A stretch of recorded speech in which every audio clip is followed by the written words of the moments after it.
Way হয়ে এই জায়গাটা মিস কাটকারের খুব পছন্দ হয়েছিল। এটাই সেই জায়গা যেখানে আমার আর ওনার প্রথম ছবি তোলা হয়েছিল।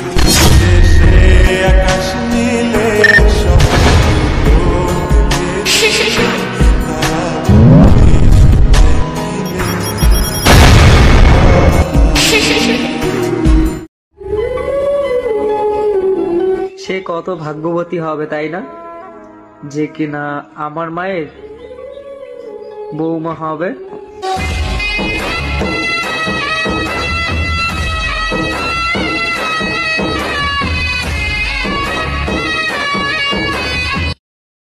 দেবদাস, ভেবেছিলাম ওকে নিয়ে পালিয়ে যাওয়ার সময় এই শাড়িটা আমাদের কাজে, সেইটা আর হলো না। দুদিন পরে অন্য কেউ এসে ওকে সামনের দরজা দিয়ে নিয়ে চলে যাবে।